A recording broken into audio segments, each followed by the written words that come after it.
हर छोटा ट्रक मालिक आज कर्ज में कैसे धीरे धीरे बर्बाद होता चला जा रहा है। इस इंडस्ट्री के हालात ये हैं कि हर वो मोटर मालिक जिसके पास 10 से कम गाड़ियां हैं उसे अपनी प्रॉपर्टियां बेचनी पड़ रही हैं सिर्फ ट्रकों की EMI भरने के लिए।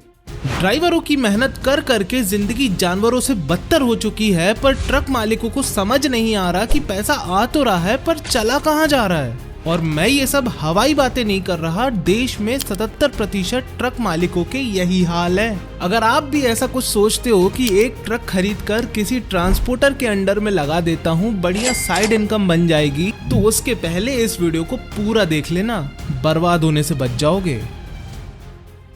तो नमस्कार, स्वागत करते हैं हमारे बिजनेस चैनल पर। और आज हम जानेंगे कि इंडिया में इतने बेहतरीन इंफ्रास्ट्रक्चर डेवलपमेंट होने के बावजूद भी ट्रकिंग इंडस्ट्री बर्बाद क्यों हुई जा रही है।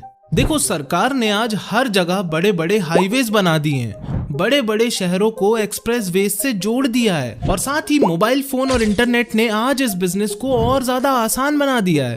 पर फिर भी ऐसा क्यों बोला जाता है कि अगर किसी से बदला लेना हो तो उसे ट्रक दिलवा दो। तो आज हम बात करेंगे कार्गो कैरियर्स पर, मतलब माल वाहक ट्रक्स पर, जिन्हें कई जगह लॉरीज भी कहा जाता है। तो सबसे पहले ये जानना होगा कि इंडिया में ये वाले ट्रक्स ऑपरेट कैसे करते हैं, मतलब ये धंधा चलता कैसे है। देखो, इस धंधे में होता है एक गाड़ी मालिक जिसकी गाड़ी होती है, फिर होता है एक ड्राइवर जो उस गाड़ी को चलाता है, और फिर होता है एक ट्रांसपोर्टर जो उस गाड़ी में माल डलवाता है। ये तीनों मिलकर एक ट्रक को ऑपरेट करते हैं। दोस्तों, हर शहर में वहाँ के कई ट्रांसपोर्टर्स होते हैं। आपने भी अपने शहर में कुछ इस तरीके के ट्रांसपोर्ट ऑफिसेस देखे होंगे। तो देखो, किसी भी शहर में वहाँ का ट्रांसपोर्टर ट्रक में माल डलवा देता है, फिर ट्रक उस माल को लेकर के जाता है उस शहर में जहां वो माल अनलोड होगा। माल अनलोड करवाने के बाद उस शहर का ट्रांसपोर्टर वापस उस ट्रक में किसी तीसरे शहर का माल डलवा देगा। फिर वो ट्रक उस तीसरे शहर में जाएगा, माल अनलोड करेगा और उस तीसरे शहर के ट्रांसपोर्टर से किसी चौथे शहर का माल डलवा लेगा। ये चेन ऐसे चलती रहती है और इसी तरीके से ट्रक्स एक शहर से दूसरे शहर, दूसरे शहर से तीसरे शहर में माल डिलीवर करते रहते हैं। और दोस्तों, ये ना एक काफी ट्रेडिशनल मेथड है। आज भी बहुत सारे ट्रक्स इसी मेथड पे ऑपरेट करते हैं। तो अब अगर फाइनेंशियली बात करें तो एक शहर से दूसरे शहर में माल पहुंचाने के लिए ट्रक को जो रेवेन्यू मिलता है उसे हिंदी में भाड़ा कहते हैं।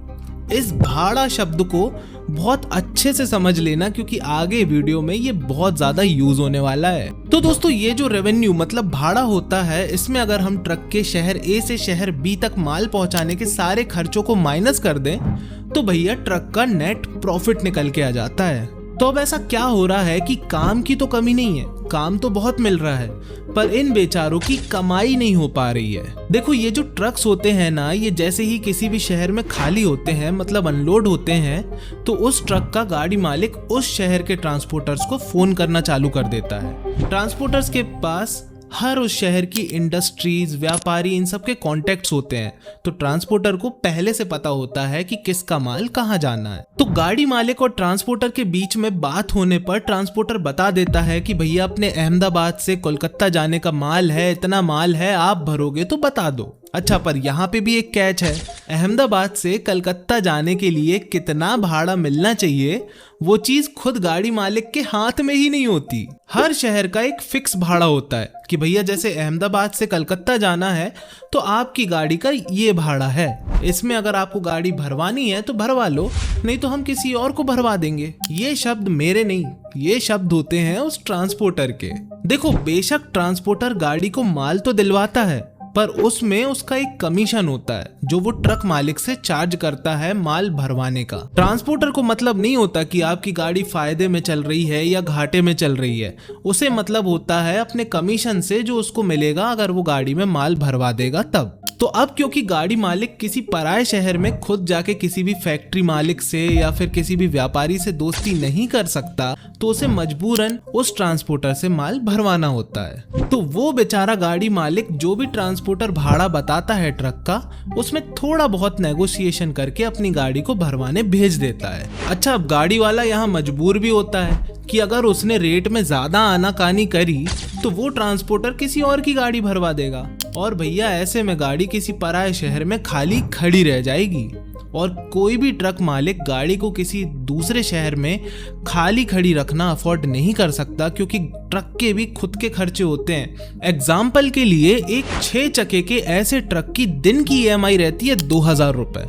इसके ऊपर फिर आप ड्राइवर की सैलरी, उसका डेली का भत्ता और ये सब अगर आप कंडक्टर की खर्चे वगैरह जोड़ते हो तो ये सब 3000 रुपए से क्रॉस कर जाता है। तो मतलब अगर ट्रक नहीं चलेगा तो भी उसका 3000 रुपए का खर्चा तो है जो गाड़ी मालिक अपने जेब से देगा। तो बिना वक्त गवाए ज्यादातर गाड़ी मालिक गाड़ी को जो भी रेट मिल रहा है उसमें लोड होने भेज देते हैं और यहीं से इनकी बर्बादी होना शुरू हो जाती है। क्योंकि दोस्तों डीजल, टोल, पुलिस का खर्चा, बॉर्डर का खर्चा, ये सब कुछ ऐसे खर्चे हैं जो हर कुछ महीनों में बढ़ जाते हैं, पर जो भाड़े हैं वो उतने जल्दी नहीं बढ़ पाते। एक एग्जाम्पल के लिए आपको बताऊं तो अहमदाबाद से लेके कलकत्ता तक गाड़ी का जो भाड़ा है वो आज भी वही है जो 5-6 साल पहले हुआ करता था, जबकि जो खर्चे हैं वो आज ऑलमोस्ट डबल हो चुके हैं। एक एग्जाम्पल से समझाऊं तो 5-6 साल पहले अगर गाड़ी को अहमदाबाद से कलकत्ता जाने का 1 लाख रुपया मिलता था तो उसमें से तकरीबन 60,000 रुपया खर्चा आता था, 40,000 रुपए गाड़ी मालिक को बचते थे। पर आज की डेट में 1 लाख रुपए ही मिल रहा है, पर खर्चा हो चुका है 80 से 90,000। सीधा बोले तो 5 से 10,000 रुपए कमाने के लिए लोग 30-30, 40-40 लाख रुपए की गाड़ियों को लेकर के रोड पर इतना ज्यादा रिस्क उठाए जा रहे हैं। और दोस्तों यही सबसे बड़ा कारण है कि क्यों आज छोटा गाड़ी मालिक लॉस पे लॉस खाए जा रहा है। तो अब इस सब के पीछे जिम्मेदार कौन है? ड्राइवर? बिल्कुल नहीं। सरकार? नहीं। ट्रांसपोर्टर? नहीं। फैक्ट्री मालिक? नहीं।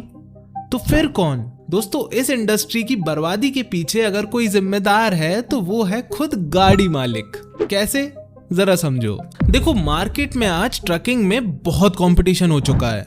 अगर आपको भी ट्रक खरीदना है तो आप 5 लाख रुपए शोरूम पर दो, आपको 30 से 40 लाख रुपए का ट्रक फाइनेंस पर इजीली उसी दिन मिल जाएगा।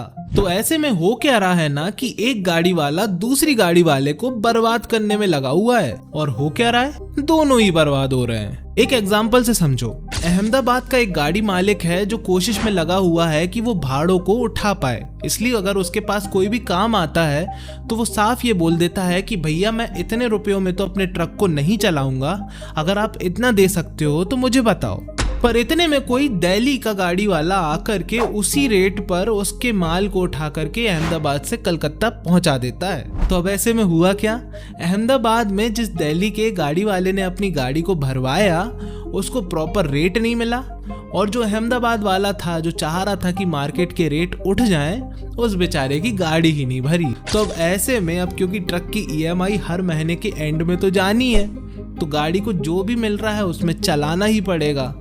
और ऐसा करके ये गाड़ी मालिक सभी मिलके कैसे कैसे करके EMI तो निकाल लेते हैं, पर जब ट्रक के अदर खर्चों की बात आती है, जैसे टायर हो गया, कोई बड़ा एक्सीडेंट हो गया या गाड़ी की कोई मेजर सर्विसिंग आ गई, उस वक्त भी खर्चा जब लाखों में बैठता है तो गाड़ी मालिक उसे अपने जेब से चुकाता है, और फिर बाद में रोता फिरता है कि भाई ट्रकिंग के बिजनेस में तो कोई फायदा ही नहीं है। पर अगर हम मार्केट में बड़े प्लेयर्स को देखें, जैसे VRL हो गया, वरुणा हो गया, ये सब एक दूसरे को साथ में लेकर के चलते हैं। इन सभी के जो रेट होते हैं वो एकदम एक जैसे होते हैं, और इन्हें पता है कि अगर ये प्राइस वॉर में जाएंगे तो कुछ नहीं होगा, सिर्फ और सिर्फ मार्केट ही खराब होगा।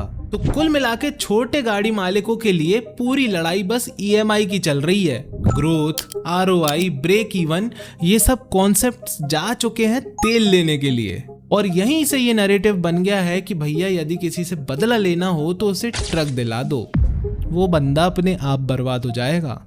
तो अब इस सब का सॉल्यूशन क्या है? देखो सॉल्यूशन बहुत सिंपल है, पर करने बैठोगे तो सबसे कठिन है।